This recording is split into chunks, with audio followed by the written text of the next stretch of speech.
준비한 대로 우리 김태우 목사님이 이제 예수 그리스도의 이적이라고 하는 전체 주제를 가지고 이번 3일 동안 이제 말씀을 전하시게 됩니다. 그래서 오늘 우리가 그 첫날인데요. 우리가 아까 인사는 했으니까 제가 목사님 간단히 소개 아닌 소개, 제가 감히 소개할 수는 없지만 제가 목회하면서 지금 여기 오기 전까지 두 교회를 미국에 섬겼습니다. 그 중에 저의 어떻게 보면 세상으로 말하는 은사이시고 저를 가장 많이 가르쳐 주신 목사님이시면서 오늘 대화 가운데 저도 이렇게 세보지를 않았는데 목사님하고 10년 같이 사역을 전에 있던 교회에서 그렇게 하게 되죠. 그래서 제가 목사님께 어디 교회를 가든 목사님 가장 먼저 모시고 싶습니다. 부탁을 드려서 실은 이제 은퇴를 하시고 65세로 은퇴를 하시고 지금은 목사님들을 대상으로 설교 코칭 사역을 하십니다. 그래서 어떻게 설교를 잘 할 수 있을까 도와드리고 하는 사역들을 지금 하고 계시는데 이제 미국에서만 하시는 게 아니고 오히려 한국에서의 목사님들이 많은 요청들과 또 수요가 있다 보니까 이제 실은 곧 한국으로 이제 또 이제 가셔서 좀 사역을 하시게 돼요. 그래서 아마 저희 교회가 이제 한국 가시기 전에는 물론 이제 미국 안 오시는 건 아시지만 귀한 시간을 내주셨습니다. 그래서 이제 목사님 이제 말씀을 전해주실 텐데 여러분 3일 동안 우리가 기도하면서 준비했으니까 오셔서 많은 은혜 받으시길 바랍니다. 제가 성경도를 제가 여러분 성경도를 같이 하겠습니다. 우리 원래 주일 하던 대로 우리 자리에 일어나셔서 마가복음 5장 25절 34절까지 말씀을 한 절씩 교독하도록 하겠습니다. 마가복음 5장 25절로 34절 말씀 제가 먼저 읽겠습니다. 12해를 혈루증으로 앓아온 한 여자가 있어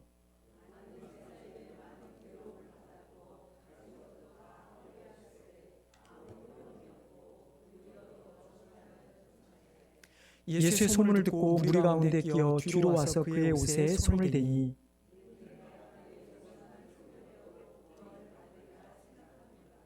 이에 그의 혈루 근원이 곧 마름에 병이 나온 줄을 몸에 깨달으니라.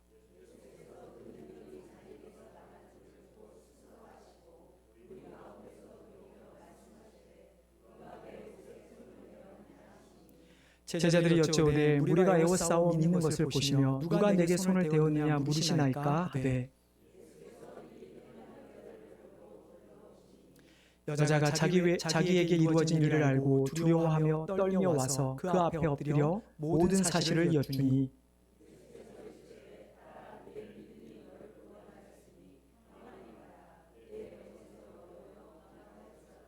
아멘. 자리에 앉아주시기 바랍니다. 이제 우리 목사님 나오셔서 가장 소중한 만남이라는 말씀을 전했을 때 많은 은혜 되시길 바랍니다.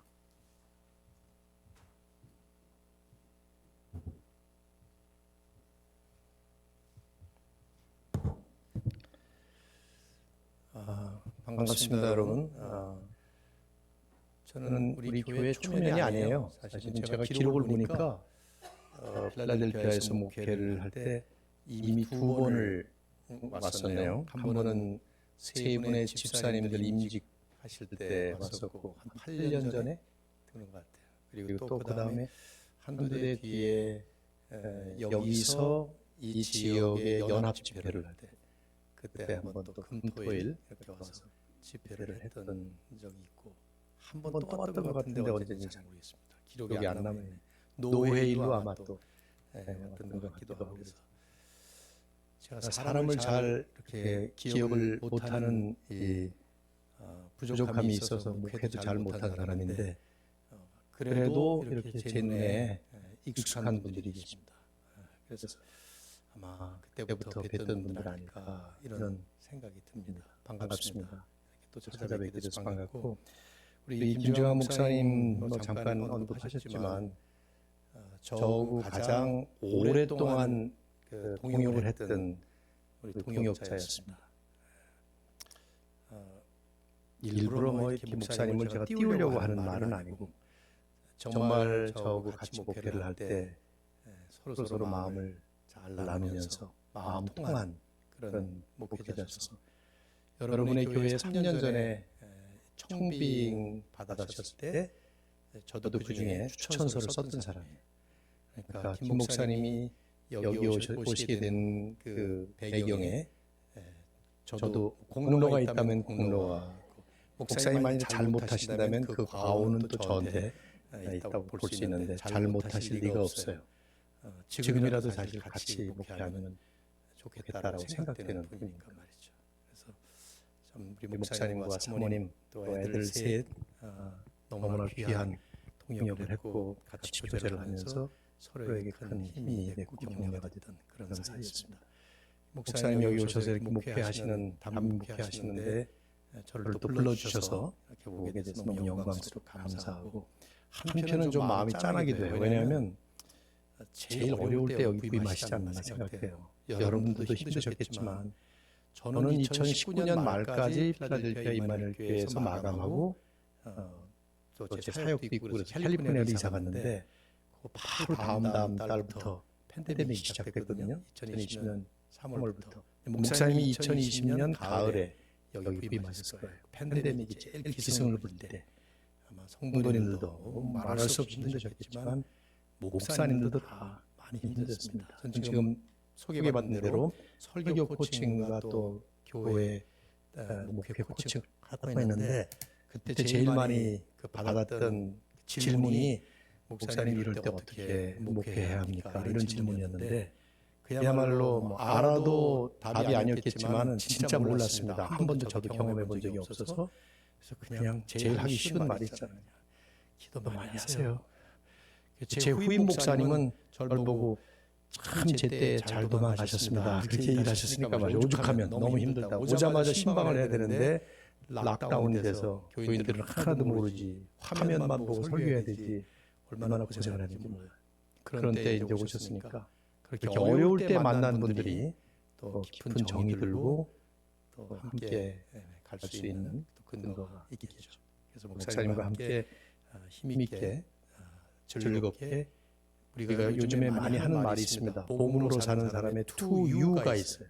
친하게 지내는 목사님 만든 말인데 여유와 자유. 그래서 그 여유를 누리시고 복음 안에서 자유를 누리시는 그런 멋진 신앙생활 하셨으면 좋겠습니다. 금요일 날 이렇게 집회에 나오시기 힘드실 텐데 교통도 그렇고 여러 가지로 요즘에 교회들마다 이런 집회하는 양상들이 많이 다릅니다. 제가 바로 지난 주에 했던 집회는 주일 1, 2, 3부 예배를 드리는 교회인데 1부, 2부, 3부를 다 다른 설교를 했어요. 평일날 하기 어렵다고. 그래서 교인들 목사님이 엄청 막 몰아붙이지만 1부 예배 나오신 분들 가지 말고 2부 예배 나오라고. 또 3부를 근데 정말 잘 협력하시면서 그렇게 하시던데요. 오죽 힘들면 그렇게 하겠습니까? 금요일 날 바쁜데 많이 나오셔서 하나님께서 사모하는 마음에 부어주시는 은혜가 분명히 있으리라 믿습니다. 네, 함께 그 은혜 나눌 수 있으면 좋겠습니다. 제가 말씀만을 위해서 한 번 더 기도하고 함께 말씀 나누도록 하겠습니다.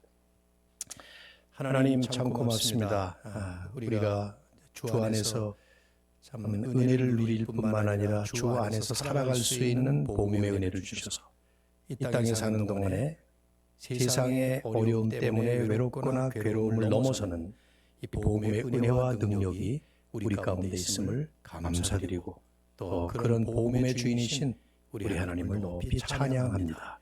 오늘 이 저녁에 이렇게 함께 모였습니다. 다른 것이 아니라 주의 말씀을 함께 나누기 위해서 모였습니다. 무엇보다 이 말씀의 주인이 되시는 예수 그리스도가 높임을 받으시고 또 그리스도를 통해서 우리에게 이루어주신 그 복음의 은혜를, 성삼위 하나님께서 이루신 그 구속의 은혜를 또 한 번 가슴 깊이 새길 수 있는 시간 되도록 인도하여 주옵소서. 세상 어떤 것도 소망할 수 없지만 유일한 소망이 되어 오신 그리스도를 바라보면서 오늘도 하나님이 주시는 복음의 깊은 은혜를 함께 누리고 가는 시간 되도록 이 말씀 시간 축복하여 주옵소서. 주님만 높임을 받으시기를 바라고 예수님의 이름으로 기도드립니다. 아멘. 1988년도에 우리 대한민국에 서울 올림픽이 있었죠. 뭐 그때 뭐 많은 일들이 있어서 많이 기억을 합니다만은 특별히 저는 그때 미국에 살면서 한 사람에게 주목하게 됐습니다. 뭐 저뿐만 아니라 미국 전 국민의 이목을 주목시켰던 흑인 여자 육상 선수가 있습니다. 플로렌스 조이너라고 하는 선수였어요. 이분은 그 올림픽에서만 금메달을 3개, 은메달 하나, 메달을 4개를 목에 걸었어요. 하나도 받기 어려운 메달을 4개씩이나 받았죠. 전 미국의 센세이션을 일으켰던 사람인데 이분이 그때 기록한 그 대회에서는 아니지만 다른 대회에서 기록한 100m 10초 49, 200m 21초 34 그 기록은 아직도 아무도 깨지 못한 세계 신기록으로 남아있는 정말 그야말로 육상계의 전설 같은 인물입니다. 플로렌스 조이너. 아쉽게도 그 대회가 끝나고 한 10년쯤 지난 뒤에 젊은 나이 30대에 그만 심장마비로 세상을 떠나고 말았지만 말이죠. 그때 그 서울 올림픽 직후에 기자와 인터뷰를 하는 기회가 있었어요. 자신이 성장한 배경에 대해서 설명을 하는 때가 있었는데 지금 제가 살고 있는 그 LA 쪽에 아주 남쪽의 아주 빈민가에서 태어났습니다.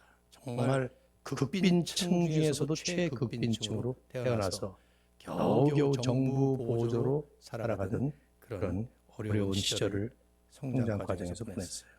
어린 나이에 우울증에 시달리고 공황장애에 시달리고 이 소녀에게 소망이다, 꿈이다, 비전이다 하는 것들은 아예 없는 그런 단어였습니다.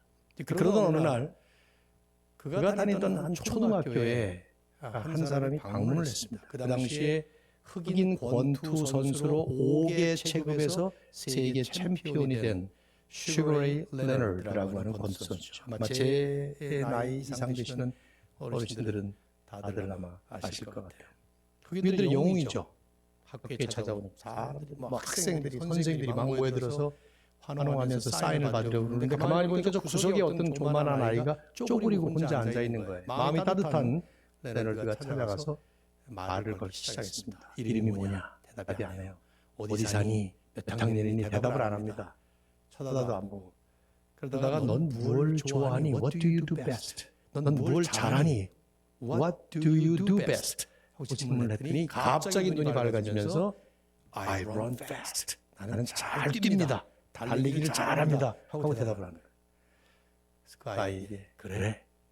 그러면 지금부터 열심히 뛰어라. 언젠가는 너도 나처럼 운동선수로 성공할 날 있을 거다. 조이너는 그 기자회견에서 그날을 수레하면서 이렇게 말을 했어요. 슈거레이 레너드와의 그때 그 만남은 내 인생을 송두리째 뒤바꿔 놓은 일생일대의 획기적인 만남이었습니다. 여러분이나 저도 마찬가지 아닙니까? 우리가 살다 보면 누구나 여러 단계에서 수많은 사람들을 만나며 살아갑니다. 그런데 어떤 사람을 어떻게 만나느냐에 따라서 인생은 엄청난 영향을 받습니다. 사춘기 때 친구를 잘못 만나서 평생을 잘못된 인생을 가는 사람이 있는가 하면 잘못된 인생을 가다가 좋은 친구 만나서 또 정반대로 돌아서는 사람도 있죠. 선생님을 잘 만나서 잘 가는 사람이 있는가 하면 선생님 잘못 만나서 평생 상처받은 사람도 종종 있고요. 많은 사람들이 배우자를 잘 만나서 혹은 잘 못 만나서 내 인생이 행복하다 불행하다 생각하는 것 같습니다. 한 부부 세미나에서 질문이 하나 나왔어요. 강사가 질문을 했죠. 재미있게. 당신은 다시 태어나도 지금의 배우자와 결혼을 하겠습니까?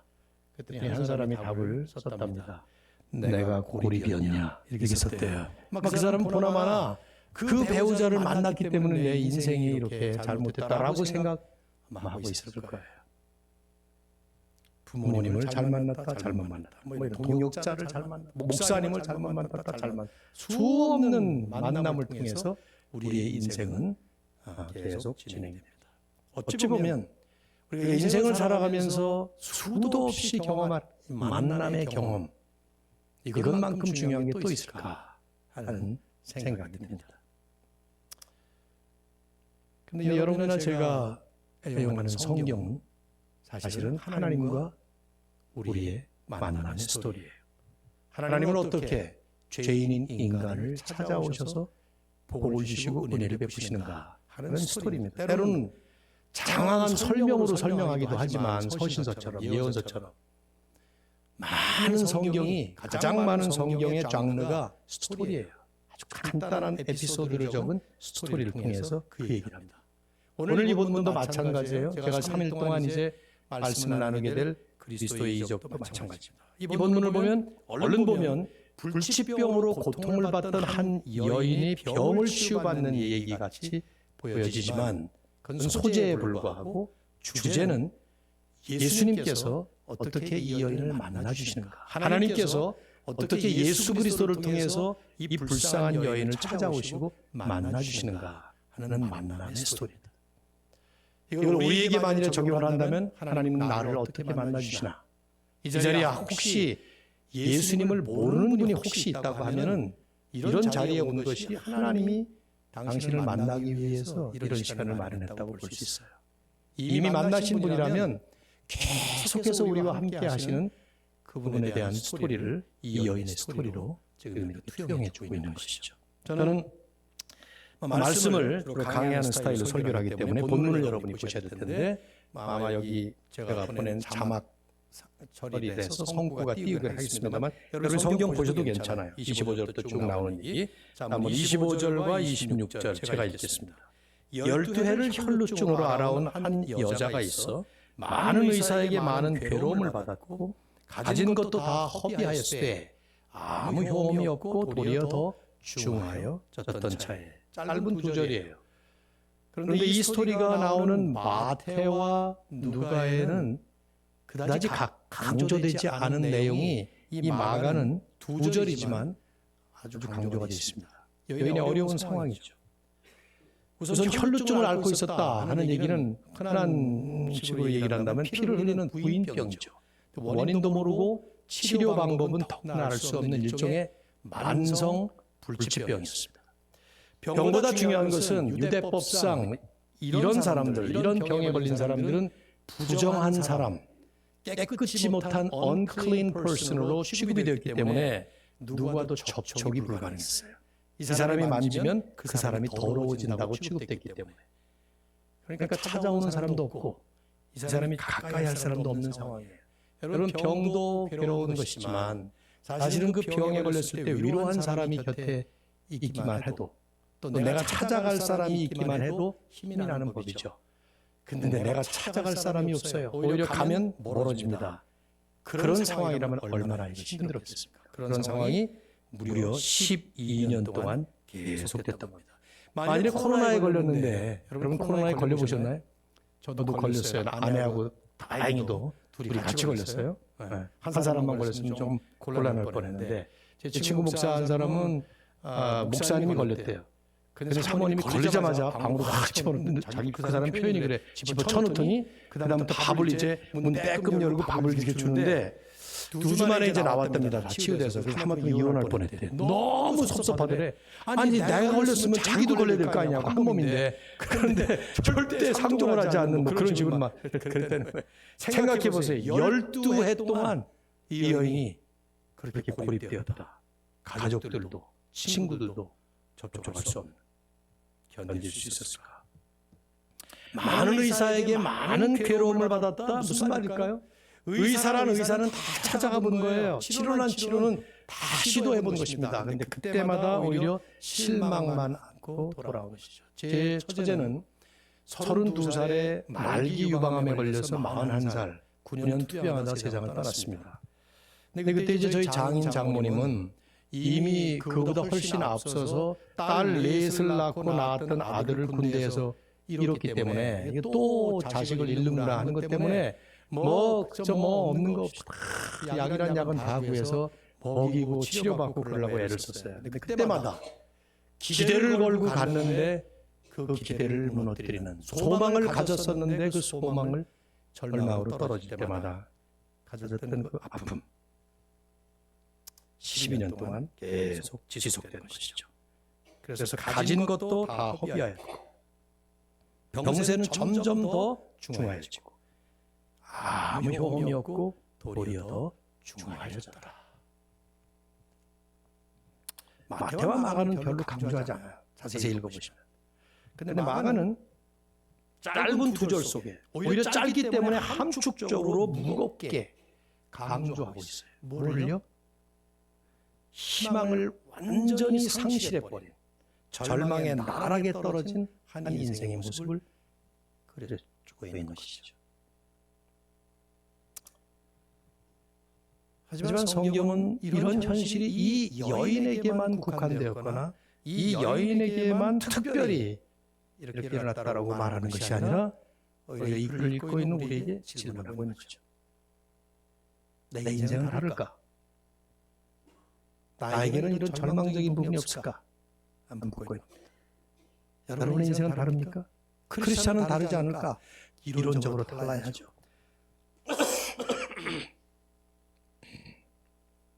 정말 다를까요?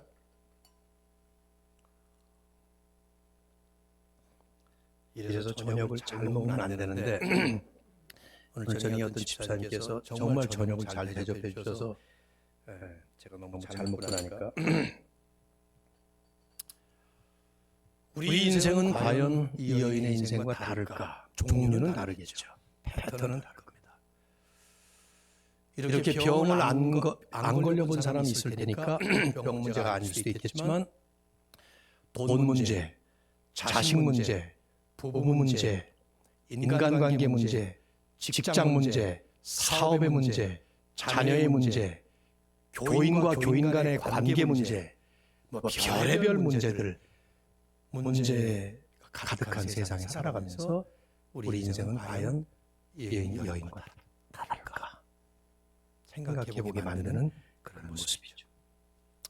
근데 이제 이런 여인의 삶에 변화가 찾아옵니다. 자, 27절을 보세요. 예수의 소문을 들었다.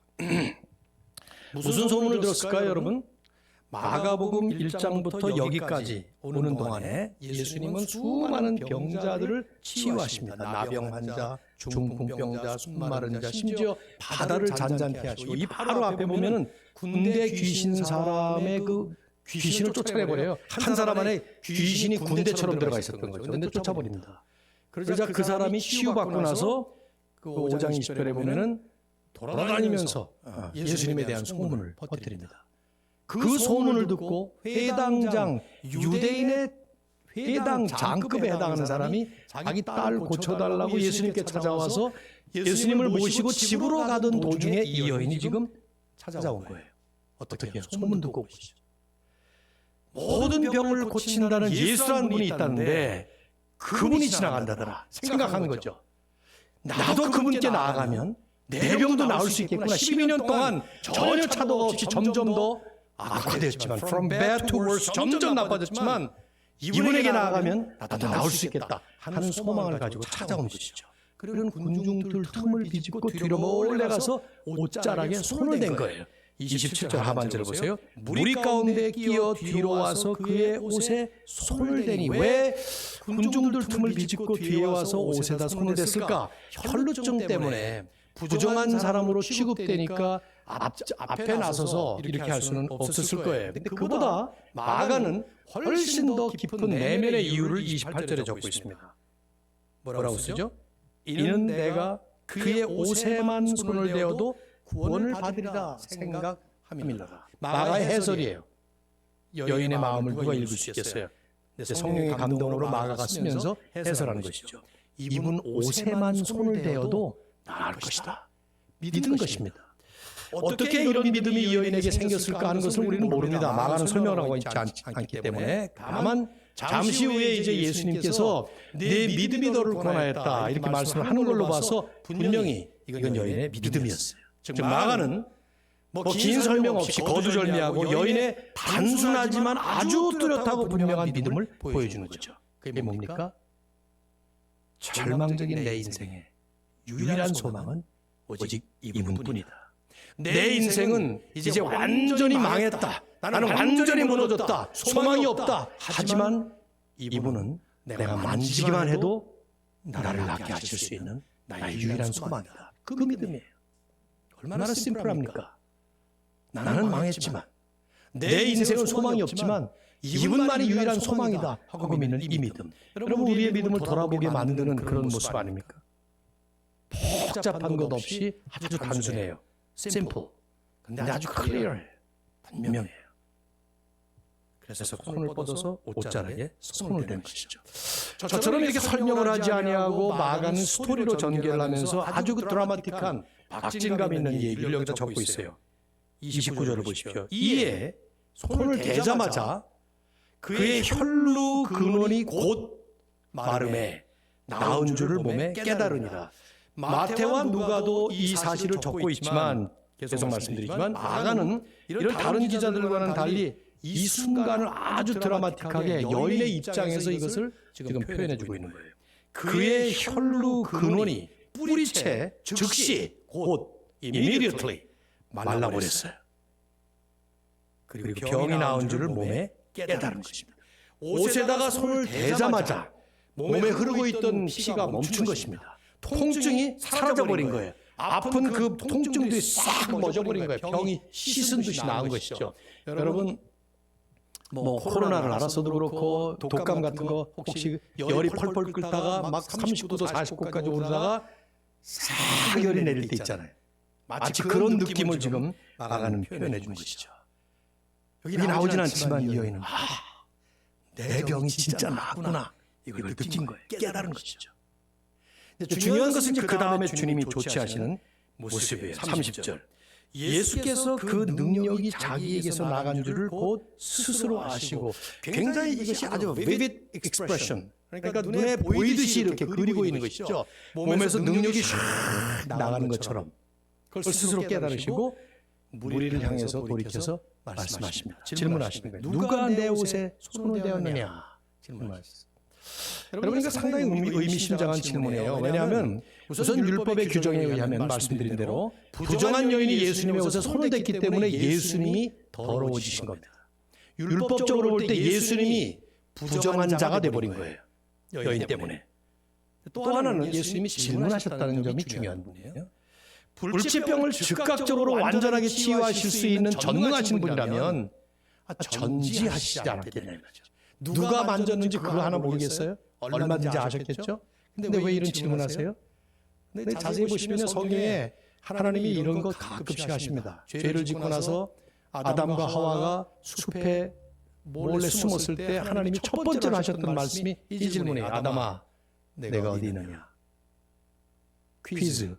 하나님이 몰랐을까? 나라도 찾을 텐데. 그 뻔히 어디 있는지 다 알을 텐데 말이죠. 왜 하나님은 아담아 내가 어디 있느냐고 묻습니까? 이것은 질문이긴 하지만 형식만 그렇지 아담을 불러내는 부르심이죠. 초청입니다. 내 앞으로 나오라. 은혜의 초청이에요. 벌벌 떨고 있는 그에게 은혜를 베푸시기 위해서 하나님께서 부르시는 초청의 부르심이죠. 누가 내 옷에 손을 대었느냐? 다 아시면서도 이런 질문을 하셨다고 생각해 볼 때 마찬가지. 이 여인을 예수님께서 개인적으로 만나시기 위해서 초청하시는, 불러주시는 은혜의 부르심이죠. 왜? 생각해 보세요. 여인은 12년 동안 긴 세월 동안 혈루증으로 고통을 겪어야 했습니다. 몸도 아팠겠지만 그 긴 세월 동안 누구와도 나눌 수가 없었어요. 자기와 가까이 지내던 사람도 다 떠났을 겁니다.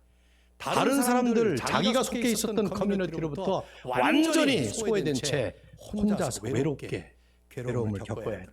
아주 가련한, 불쌍한. 그래서 지금도 군중 속에 숨어서 나았는데도 불구하고 좋아할 수도 없는 그런 불쌍한 이런 여인. 만졌다는 것이 이 사람들에게 들키면 율법을 어겼다는 것 때문에 돌 맞아 죽을 수도 있는 벌벌 떨고 있었던 그런 여인.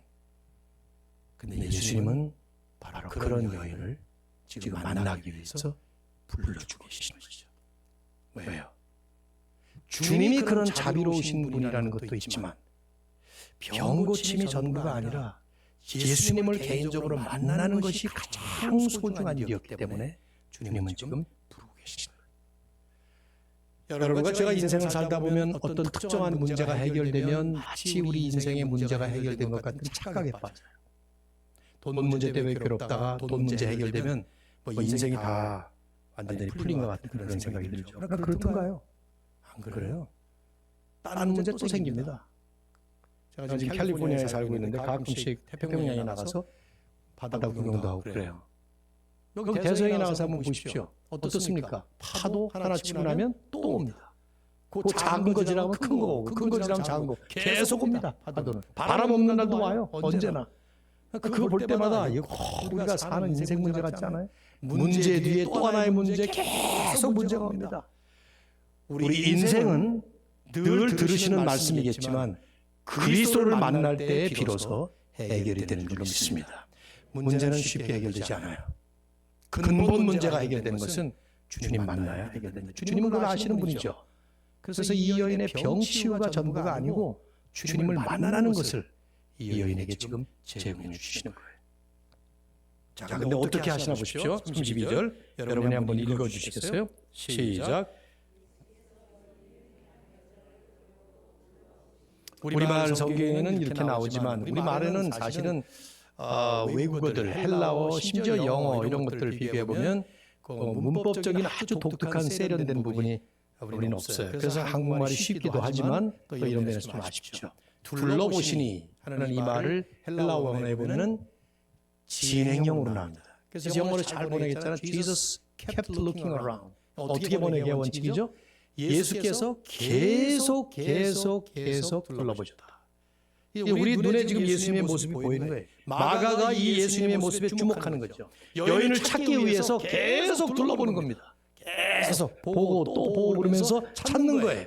그 예수님의 둘러보시는 예수님의 그 모습, 그 눈길 속에 담긴 주님의 긍휼, 주님의 관심, 주님의 사랑, 집요하게 한 여인을 축복하시기 위해서, 은혜 베푸시기 위해서 그 여인을 불러내시는 이 주님의 이 모습, 마치 설치라이트처럼 강렬한 눈빛과 시선으로 이 여인을 찾아서 초청하시고 부르시는 이 주님의 이 마음. 하나님은 지금도 그렇게 하시죠. 지금도 그러셔요. 예배 드리는 순간에도 그렇다고 예수님이 말씀하신 적이 있어요. 요한복음 4장에 보면 사마리아 여인이 이 산에서 예배 드려야 됩니까? 저 산에서 예배 드려야 됩니까? 이런 궁금증을 가지고 있으니까 이 산도 아니고 저 산도 아니고 하나님께 영과 진리로 예배할 때가 오나니, 그러면서 하나님은 이런 예배자들을 찾으십니다. 이렇게 예배하는 자들을 찾으십니다. God is seeking after such worshipers. 어떻게? 영과 진리로 예배하는 자들을 하나님이 찾으신다. 저는 참 이것 때문에 예배를 드릴 때마다 예배 드리는 그 성도들이 하나님이 이 예배 속에 임하시고 또 우리의 예배를 살펴보시면서 이 은혜 베푸시기를 하나님께서 사랑의 마음을 가지고 집요하게 우리를 찾고 또 찾아오시는 그 모습을 강조하느라고 무척 애썼습니다. 좋은 사람이 있으면 좋은 사람 막 깨우려고 부르기도 하고 그랬는데 하나님은 지금도 그렇게 사랑의 마음으로 우리를 찾아오시죠. 주님께 나온 여인이 벌벌 떨고 있습니다. 33절을 보시면 왜 떨었을까? 뭐 부정한 여인이니까 자기가 부정한 사람으로서 남을 부정하게 만들었다는 그것 때문에 그럴 수도 있겠지만 사실은 자기를 고쳐주신 이분이 누구인지를 깨달았기 때문에 마치 구약에 하나님께서 그 어미하신 하나님이 사람의 모습으로 현현하시거나 천사의 모습으로 나타났을 때 사람들은 어떻게 했어요? 벌벌 떨었죠. 그 거룩하신 분을 만났다는 그것 때문에 말이죠. 마치 그것처럼 지금 이 여인은 지금 나를 고쳐주신 이분이 그냥 보통 의사가 아니고 어떤 매지컬 파워를 가진 그런 치유자가 아니라 이분은 신적인 하나님의 능력을 가지신 분이구나. 그걸 깨달은 것이죠. 그래서 하나님 앞에 엎드린 거예요. 예수님 앞에 엎드린 거예요. 마치 하나님께 예배하는 것처럼 경외감을 가지고 떨고 있었던 것이죠. 주님이 이렇게 세우시면서 말씀하십니다. 마지막 말씀 34절 시작. 예수께서 이르시되 딸아 네 믿음이 너를 구원하였으니 평안히 가라. 네 병에서 놓여 건강할지어다. 잘 짜여진 드라마는요, 이 드라마인데 스토리 끝에 그 여운을 남기면서 끝내는 주인공의 모습과 그 말 한마디에 아주 큰 강조를 하고 있죠. 딸아. 예수님이 나이가 얼마나 많았길래 여인 보고 딸아 그랬겠어요. 예수님 기껏 많아봤자 34살 아니에요? 어쩌면 이분이 더 많았을 수도 있어요. 12년 동안이나 부인병을 앓았으니까 한 40대 50대 되지 않았을까? 따라 이게 무슨 말이에요? 마태, 마가, 누가가 다 똑같이 이 말을 쓰고 있는데 자비와 긍휼이 담긴 부르심의 하나님으로서의 입장에서 말씀하시는 거죠. 내 믿음이 너를 구원하였다. 이것은 여인의 믿음을 칭찬하는 거라기보다는 내가 내게 베푼 은혜를 내가 믿었기 때문에 지금 이런 선물을 받은 것이다. 바울이 이걸 참 에베소 2장 8절에서 잘 설명하죠. 너희는 그 은혜에 의하여 믿음으로 말미암아 구원을 받았으니 이것이 너에게서 난 것이 아니라 하나님의 선물이다. 우리가 믿는 것도요, 내 믿음이라는 공로가 아니라 믿음이라는 선물을 주신 하나님의 그 은혜라는 것을 바울은 설명을 했어요. 그 마찬가지예요. 여기서도 내 믿음이 너를 구원하였다는 것은 내가 참 믿음이 좋아서 내가 구원받았다는 뜻이 아닙니다. 그럼 우리의 공로가 아니에요. 내가 머리가 좋아서도 아니고 경건해서도 아니라 하나님이 나에게 선물을 주신 것을 믿음으로 받았다. 그 뜻이죠. 평안히 가라. 내 병에서 놓여 건강할지어다.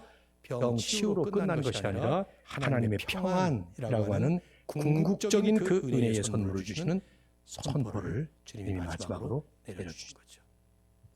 12절이 끝난 것입니다.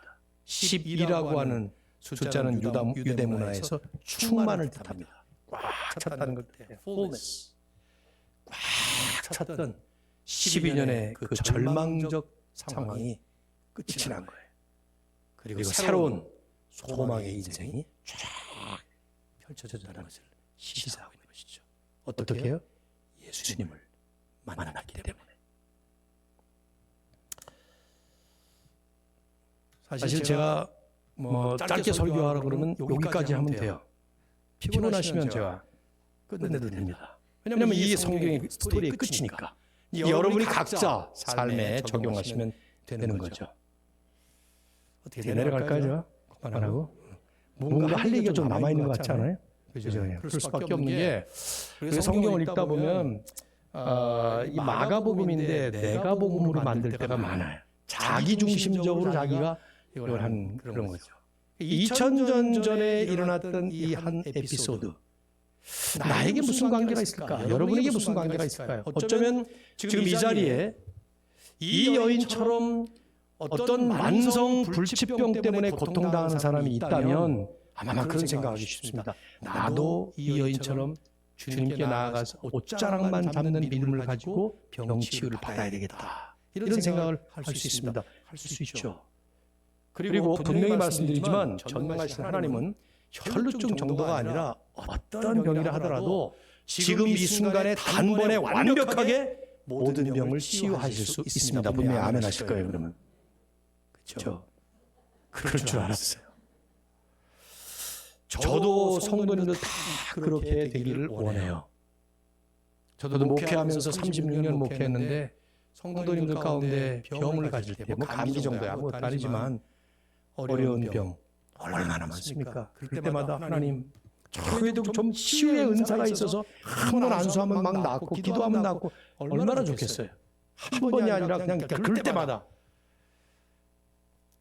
이 하나님이 얼마든지 그렇게 하실 수 있는 능력이 있는데 하나님의 파워가 있단 말이에요. 하나님의 뜻이 아니기 때문에 그 파워를 하나님께서 발휘하시지 않는 것을 우리는 성경에서 많이 봐요. 이 말씀이 주는 메시지는 그것은 아니다. 그래서 이 말씀을 읽으면서 오늘 우리 집에 내 가족, 내 지인, 친지, 친구, 누구, 성도님들 이런 분들이 이 여인처럼 병 났으면 좋겠다 하는 마음은 전혀 잘못된 마음이 아니지만 그것이 이 말씀이 주시는 메시지는 아니라는 점은 꼭 기억할 필요가 있습니다. 보십시오. 예수님은 이 땅에 병자들을 치유하시기 위해서 오신 것도 아니고 치유하셨지만 이 땅에 계셨을 때 모든 병자들을 다 치유하시지도 않았습니다. 주님은 아시겠지만 죽은 사람 3번 살렸어요. 나인성 과부의 아들, 야이로의 딸, 그리고 또 하나 사람 누구죠? 이름 나온 사람? 나사로. 나사로는 잊어버리시면 안 돼요. 제 아내 성씨가 나씨인데 이 나사로하고 동시예요. 나사로. 그래서 하여튼 저는 이 사람은 잃어버리지 않는데 어떻게든 나사로도 이름을. 근데 재밌는 게요. 요한복음 그 10장에 가서 보시면 나사로가 살아나는 장면이 나오는데 예수님이 무덤에서 지금 죽은 지 나흘이 됐어. 4일. 근데 그 무덤을 향해서 몸에서 썩은 냄새가 나는 시체를 향해서 나사로야 나오라 하니까 나사로가 나오잖아요. 탁월한 신학자인 저희 은사인 다널드 칼슨이라고 하는 교수가 뭐라고 주석을 달았는가 하면 그때 예수님께서 만일에 나사로야라는 말을 빼버리고 그냥 그 무덤 앞에서 나오라 이렇게 하셨다면 큰일 날 뻔했다. 왜냐하면 전 세계에 죽었던 모든 시체들이 다 일어날 뻔했다. 이런 얘기를 했어요. 안 그래요? 얼마든지 그러실 수 있고 마지막 때에 그런 일이 일어납니다. 정말로 죽은 자들이 다 살아날 겁니다. 근데 그때 예수님은 명확하게 나사로야 너만, 내 성경에 너만이 있어요. 지금 이렇게 보입니다. 너만 나오라. 그래서 나사로만 나온 거예요. 이건 사실이에요. 얼마든지 그러실 수 있었고 지금도 그러실 수 있지만 그렇게 하시지 않습니다. 왜요? 우리가 알 수 없는 하나님의 그 비밀스러운 섭리 속에 하나님은 마지막 완성의 그날까지 이 역사의 마지막 클라이막스에서 하나님께서 처음부터 디자인하셨던 그 때에, 우리는 몰라요. 그때가 언젠지. 아무도 몰라요. 그때 하나님 나라가 완성될 때, 우리의 구원도 완성되고 그럴 때 그 모든 일이 한꺼번에 완벽하게 이루어집니다. 그때까지 우리는 이 땅에 존재하고 있는 죄의 영향권 아래서 이 죄의 결과에 우리는 그저 같이 함께 살아갈 수밖에 없습니다. 그렇다면 이 스토리는 우리에게 무슨 메시지를 줄 것인가? 이게 제 핵심이에요. 혹시 여태까지 몽롱한 정신으로 들으셨다 하더라도 이것만 들으시면 괜찮아요. 이 스토리뿐만 아니라 성경은 전체가 예수 그리스도를 통해서 우리에게 찾아오신 하나님의 스토리입니다. It's about His story.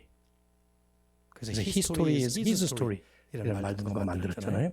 우리에 대한 말씀도 아니고 우리의 구원에 대한 말씀도 아닙니다. 그게 다 포함돼요. 하지만 그 모든 것을 포함하지만 성경 전체를 줄이면 하나님에 대한 말씀이에요. 하나님께서 당신의 택한 자녀들을 버리지 아니하시고 오히려 사랑하셔서 그리스도 안에서 선택하시고 예정하셔서 그 그리스도를 통해서 우리를 찾아와 주시고 우리를 구원하시는 하나님의 구원 역사에 대한 대화 드라마가 바로 성경의 이야기들이에요. 이 스토리도 마찬가지예요. 병 치유는 소재에 불과해요. 주제는 그리스도를 통해서 이루신 복음, 그 한편을 우리에게 보여주는 거죠. 절복음 안일의 이 본문을 통해서 우리 모두에게 공통적으로 적용될 만한 교훈을 정리하라, 메시지를 정리하라. 그러면 저는 이렇게 정리하겠습니다. 예수 그리스도는 절망적인 우리 인생의 유일한 소망으로 찾아오신 구원의 주님입니다. 주님에 대한 일이에요. 그런데 이 주님께서 절망적인 우리 인생의 유일한 소망으로 찾아오셔서 구원을 베푸셨다 하는 내용이죠. 이건 두 가지 내용입니다. 좀 정리할게요. 첫째는 우리 인생은 그 자체로 절망적이라는 것입니다. 인생의 절망성. 이 여인은 절망적인 인생의 표본입니다. 하지만 이 여인의 인생만 아니라 우리 모든 인생이 다 본질적으로 절망적이다. 누구를 막론하고 절망적이다.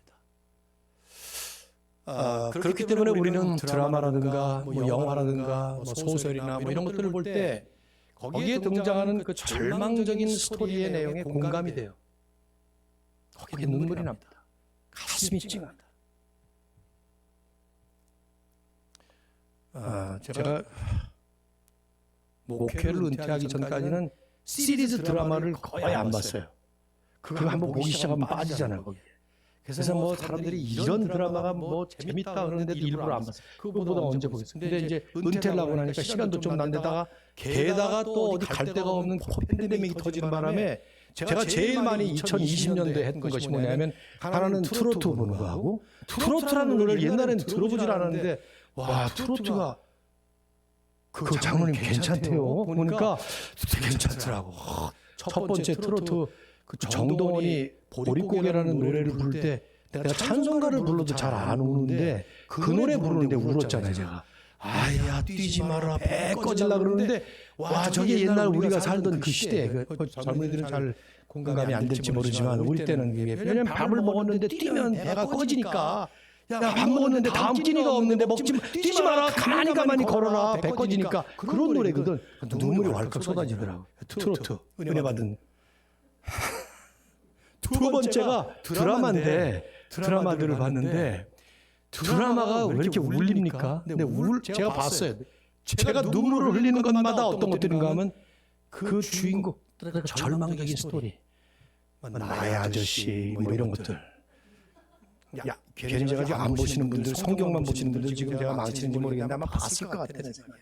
안본 척하고 지금 저를 바라보긴 하겠지만은 볼 때마다 아이유가 그 연기도 잘하지만은 어쩌면 이렇게 불쌍해요. 근데 걔만 불쌍한 게 아니라 생각해보니까 나도 옛날에 그렇게 불쌍했어. 막 이런 것들이 막 공감하는 거예요. 넷플릭스에 갑자기 떴어요. 2년 전에.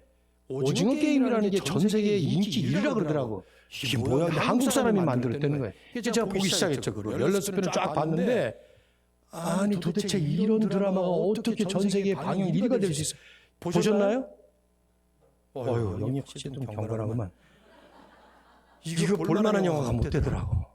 근데 나중에 그거 결과 나왔는데 보니까 뭐 미국의 이 뭐 방송계의 최고의 권위 있는 상인 에이미 상이라든가 또 뭐죠? 그 골든 글로브상 여기서 각광을 받지 않았어요. 상도 타고 뭐 나미를 떼고 말이죠. 영화가 다른 게 아니에요. 그냥 거기 모인 수백 명이 서로 죽이고 죽는 아주 무자비한 영화더라고요. 456명이 한 장소에 모여와서 마지막 한 사람 남을 때까지 다 죽이는 건데 왜 죽이냐 하면은 한 사람이 죽을 때마다 1억씩 올라가는 거야. 상금이 1억씩 내려오지. 1억씩 내려오는 거예요. 그래서 마지막 456억을 한 사람이 타가는 거예요. 첫 번째 보고 난 다음에 아니 도대체 세상 사람들이 이렇게 악해졌나? 이런 영화를 좋아해서 보다니. 근데 무언가 제 가슴에 울리는 게 있어요. 또 한 번 봤어요. 핑계대고 16편을 다 봤어요. 또 이거구나. 나중에 영화 평론가들이 제 마음을 잘 읽고지 쓰더라고요. 거기 나온 모든 사람의 공통점, 절망적인 상황에 빠진 절망적인 사람들. 물론 거긴 돈 때문이에요. 나쁜 사람들이 아니라 사람을 죽이고 죽는 무자비한 영화인데 그 사람들이 특별히 별종 사악한 인간들이 아니라 살다 보니까 어떻게 하다 보니 거기까지 온 거예요. 이제 방법이 없는 거예요. 소망이 없는 거예요. 해결책이 없는 거예요. 이거밖에는 방법이 없어. 그러니까 죽든지 살든지 막 그러면서 거기서 싸우는 그 절망적인 그 상황. 이게 그 보는 사람들이 마음에 공감을 안 주는 그 현실에서 벗어나 보려고 발버둥 치는. 인생이 좀 정직하면 아마 다 공감할 겁니다. 그래. 인생은 그 자체로 절망적이다. 뭐 드라마처럼 돈 문제일 수도 있겠지만 돈 문제가 없으면 건강 문제, 건강 문제가 아니면 가정 문제, 부부 문제가 아니면 자녀 문제, 자녀 문제가 아니면 또 무슨 문제, 심지어 교회 문제, 신앙생활 얼마나 많습니까? 그 각종 계속되는 문제 속에서 소망이 보이지 않는, 해결책이 보이지 않는 그때 모든 걸 포기해버리고 싶은 이 절망적 상황. 그래서 세상 사람들은 자살을 하더라죠. 저는 하나님을 알지 못하는 사람들이 자살하지 않고 살고 있다는 것이 기적 같아요. 어떻게 살고 있을까? WHO라고 하는 기관이 있죠. World Health Organization. 세계보건기구라고 하는 그 단체에서 해마다 통계를 씁니다. 지금 현재 이 시점의 자살 통계는 40분이 아니라 40초당 한 명이 죽습니다. 우리가 지금 이렇게 예배를 드리고 있는 동안에 수없이 많은 사람들이 죽어요. 40초에 한 명이 자기 스스로 목숨을 끊는 거예요. 1년에 80만 명 이상이 죽습니다. 어떨 때 100만 명이 넘을 때도 있죠. 자살 기도를 하는 사람은 20배 거기에. 1년에 1600만 명이 스스로 목숨을 끊으려고 자살 기도를 합니다.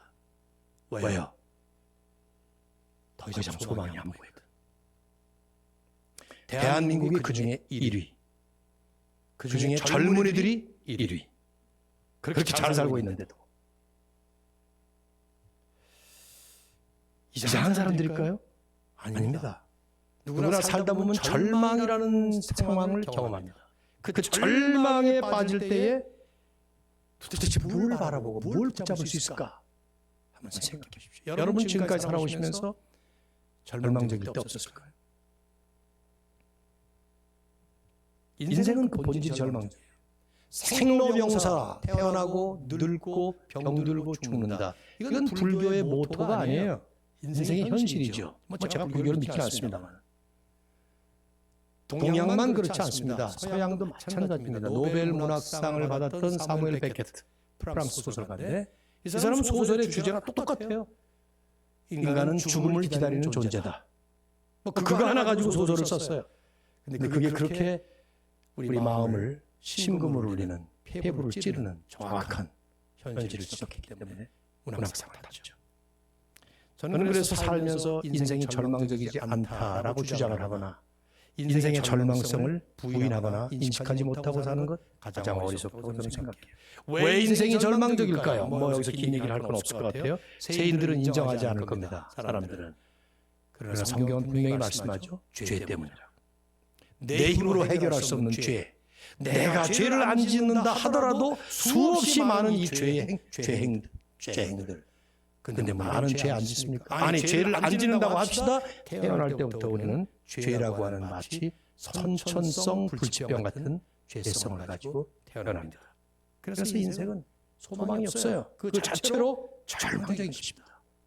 그런데 이런 절망적인 인생에 예수님께서 유일한 소망으로 찾아오신 것이죠. 죄 문제를 해결하실 수 있는 유일한 분으로서 당신은 내려오셔서 여기 이 여인을 찾아와 주시고 이 여인을 친히 만나 주시고 여인의 병을 고쳐주시고 여인이 절망에 빠졌던 그 상황만 풀어버리신 것이 아니라 병 문제만 해결하신 것이 아니라 그 여인의 삶을 송두리째 뒤바꿔버리셔서 절망에서 소망으로 바꿔주신 것처럼 우리 주님은 지금도 우리에게 똑같이 찾아오시는 것입니다. 특별히 우리가 주목할 것은 예수님은 이런 일을 율법이 아닌 복음을 통해서 이루셨다는 점이에요. 이게 다른 종교들과 근본적으로 다른 점이에요. 세상의 모든 종교들은 다 양상은 다르지만 똑같은 내용을 가지고 있어요. 율법 종교들이에요. 그게 뭡니까? 선하게 살아라, 착하게 살아라. 그럼 오늘 경제에 이른다 그 말이에요. 제가 질문해 볼게요. 그게 될까요? 뿌리 깊이 죄인으로 태어난 우리가 선하게 살아서 완벽한 선을 이룬다? 의로운 의인이 된다? 불가능한 일이. 이룰 수도 없는 것을 세상 종교들은 우리에게 이룰 수 있다는 헛된 꿈만 안겨줍니다. 그러다 보니까 그렇게 무진 노력을 하다가 결국은 좌절하는 것이죠. 하지만 우리 주님은 그 모든 일들을 당신께서 이루셨어요. 우리가 할 수 없기 때문에도 그렇지만 우리를 위해서 대신 내가 살아야 될 완벽한 선한 삶, 완벽한 의로운 삶을 대신 살아주셨습니다. 내가 해야 될 순종을 주님이 순종하셨어요. 우리가 받아야 될 모든 형벌, 그 죄의 저주를 당신이 직접 받으셨어요. 이게 오늘 본문의 핵심이에요. 피 흘리는 병으로 부정한 여인으로 취급되었던 이 여인이 예수님의 몸을 만짐으로 인해서 여인의 부정함이 예수님께 전가되는, 그래서 여인은 오히려 정한 몸으로 바뀌어져 버리는 이런 역사를 우리 주님이 이루신 거예요. 주님을 만짐으로 인해서 부정했던 여인은 정한 사람이 되고 깨끗한 사람이 되고, 예수님은 그 여인의 부정한 것을 자기 몸으로 옮기게 하시고, 그래서 여인은 완전한 치유를 받도록 하기 위해서 주님이 그렇게 하신 것이죠. 이게 바로 십자가의 역사인 것입니다. 십자가 위에서 우리 주님은 이 모든 일을 다 이루신 거예요. 더러웠던 죄인인 우리를 위해서 주님께서 단순히 고쳐주시고 병을 치유해주시고 뭐 죄를 사해, 이 정도가 아니라 당신께서 직접 죄인의 자리에 들어가시면서 죄인들의 죄를 짊어지시면서 나의 하나님 나의 하나님 어찌하여 나를 버리셨나이까, 스스로가 그런 자리에 들어가셔서 당신이 우리가 받을 모든 심판과 그 저주를 다 받으심으로 인해서 우리가 깨끗함을 입고 살아날 수 있도록, 그리고는 부활하셨습니다. 여러분 신기하잖아요. 부활하실 바야 왜 죽어? 응? 아니 그냥 영원히 살면 되지, 부활하실 바야 왜 죽냐 이 말이죠. 거기에는 그 신비로운 진리가 있는 거예요. 우리가 죽어야 하기 때문에 주님이 죽으셔야 했고, 그걸로 끝났으면 우리는 살지 못하겠죠. 주님은 다시 부활하심으로 인해서 우리가 살아나도록, 이 여인이 살아난 것처럼. 그래서 그 주님의 십자가와 부활을 믿는 모든 택한 백성들이 완벽하게 완전한 삶으로, 복된 삶으로, 소망 있는 삶으로 살아갈 수 있도록. 이것은 어느 날 하루아침에 이런 일이 일어나는 것이 아닙니다. 예수님께서 오래전부터 벌써 예언되었던 것을 그대로 이루신 것이죠. 이사야 53장 5절에 보면 이 일을 이렇게 이사야는 예언을 했습니다. 그가 찔림은 우리의 허물을 인하며 그가 상함은 우리의 죄악을 인하며 그가 징계를 받음으로 우리가 평화를 누리고 그가 채찍에 맞음으로 우리가 나음을 입었도다. 우리 죄값을 대신 치러주시고 내가 당해야 될 그 모든 죄의 고통을 스스로 받으시고, 그래서 우리가 괴로움과 두려움에서 벗어나 이제는 완벽한 삶을 살 수 있도록 일으켜 세워주신 것이죠. 우리 할 일은 이 여인처럼 주님께 나아가는 겁니다. 주님을 믿고 주님 앞에 나아가서 주님을 만나는 것이죠. 그러면 어떤 사람은 이 여인처럼 하나님의 뜻이 있다면 병치유도 받을 거예요. 또 어떤 사람은 또 다른 문제를 해결받을 것입니다. 그러나 모든 사람에게 공통적으로 일어나는 놀라운 역사는 근본적으로 이 하나님의 깊은 섭리 속에서 우리 인생 자체가 송두리째 변화되는 것이죠. 그 결과로 하나님이 주시는 하나님의 은혜를 누리면서 살아갈 수 있도록 오직 예수 그리스도만 통해서 누릴 수 있는 은혜와 평강을 이 여인에게 내려주신 것처럼 주신 것이죠. 저는 말씀을 마감하면서 혹시나 해서 여러분에게 이런 질문을 좀 드리고 싶어요. 여러분이 예수님 만나셨나요? 교회를 얼마나 오래 다니셨냐 이런 질문을 하는 건 아니고요. 정말 이 예수님을 인격적으로 개인적으로 절망적인 내 인생에 찾아오신 유일한 소망의 주인으로 구원의 주님으로 만나셔야 말이죠. 그렇겠죠. 그랬다면 우리는 그 주님과 함께 연합해서 주님과 동행하며 사는 것입니다. 계속 내일도 또 주일날도 말씀을 전하겠지만 이미 예수님을 만나셨고 예수님과 함께 이렇게 신앙생활을 하기를 원하시는 소망을 가지고 산다면 우리가 할 일은 딱 하나예요. 그 주님 한 분만으로 만족하는 거죠. 왜냐하면 모든 만물이 주님 안에 있고 이 주님께서 모든 만물을 다 포함하시는 그 주님이 우리 주님이 되셨기 때문에 우리는 그 예수님 안에서 돈이 없어도 몸이 연약해도 또 내 살아가는 삶의 현장에 여러 가지 어려운 일들이 있다 하더라도 그 모든 것을 다 초월하시는 우리 주님과 함께 연합해서 당신 한 분만으로 나는 만족합니다. 살아갈 수 있어야 되죠. 저는 아내와 결혼한 지가 지금 45년이 되었습니다. 한 사람하고 결혼했고 결혼식 딱 한 번 했습니다. 네. 당연하지 않아요? 45년. 바로 그저께 개천절, 하늘이 열린 개천절에 45년 전에 결혼을 했는데 생각해보니까 4년 전에 제가 은퇴를 하면서 참 아내에게 미안하기도 하고 고맙기도 했고 그랬어요. 23살에 결혼을 해서 저 좋다고 미국까지 따라와서 완전히 쫄딱 망해서 이민 온 집인데 우리 집은 또 목회까지 시작이 돼서 이렇게 목회하면서 쭉 왔던 제 아내.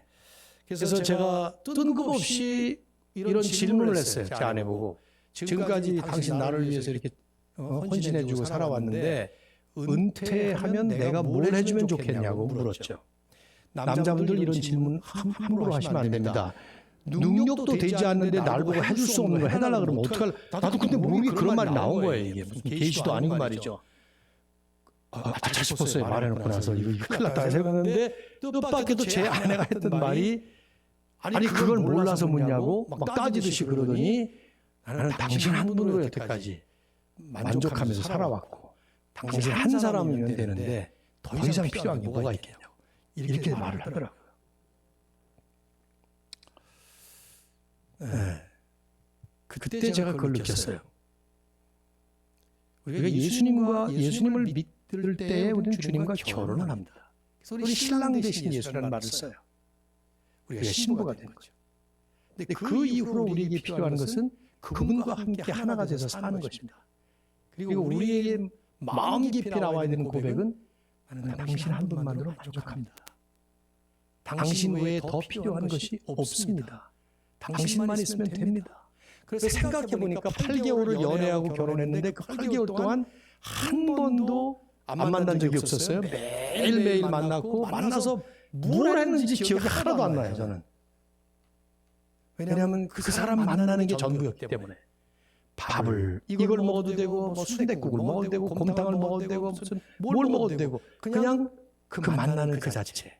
그것이 가장 귀한 축복이었기 때문에. 여러분 정말 주님 만나셨습니까? 그렇다면 주님 한 분만으로 만족할 수 있습니다. 만일에 주님 한 분만으로 만족하지 못하면 뭔가 거기서 살펴봐야 할 부분이 아주 많은 것이죠. 괜히 집에 가서 남편과 아내가 따지지 마세요. 당신 내가 뭘 해주면 좋겠어? 해놓고 나서 돈 그러면 나 하나로 만족해야지 뭐 이런 식으로 다 윽박지르시면 안 되는 겁니다. 그거 하라고 제가 얘기한 거 아니니까. 예화를 잘못 사용하시면 안 돼요. 주님 한 분만으로 만족할 수 있는 그 주님만이 우리의 최고의 보배가 되시는, 믿습니까? 고백하시나요? 네. 그런 삶이 되실 수 있기를 주님의 이름으로 축원합니다. 제가 한번 간단히 기도하겠습니다. 하나님, 너무 감사합니다, 주님. 하나님의 은혜를 받을 자격이라고 조금 더 없는 저희들이 알 수 없는 하나님의 그 사랑 때문에, 이유도 없는 그 하나님의 무한하신 사랑 때문에 택함을 받고 또 때에 맞춰서 우리를 예수님 믿게 하시는 믿음의 선물까지 허락해 주셔서 그 믿음 주님 앞에 고백하니 주님이 나의 주인 되어 주시고, 이제는 하나님을 바라볼 때마다 예수님 때문에 두려운 하나님이 아니라 너무 좋으신 하나님, 너무나 은혜로우신 하나님을 찬양할 수 있게 해주신 하나님을 진심으로 감사드립니다. 주님 한 분만으로 만족하며 내게 모든 것 주신 이 주님, 내가 죽었어야 될 죽음 대신에 대신 죽어주시고 나를 위해 오히려 주님이 고통을 당하시고 나를 위해 영생의 놀라운 구원, 그리고 이 땅에 살아가는 동안에도 불편한 삶의 현장에서조차도 평안함을 누릴 수 있는 놀라운 복음의 은혜를 주신 주님, 당신만을 찬양합니다. 당신만 영광을 받아주시고 그렇게 살아가는 우리의 남은 인생이 정말로 하나님을 향해서 올바른 걸음을 걸어가는 삶이 되도록 계속해서 인도하여 주시옵소서. 모든 것 주님께 영광 돌렸고 예수님의 이름으로 기도드립니다. 아멘.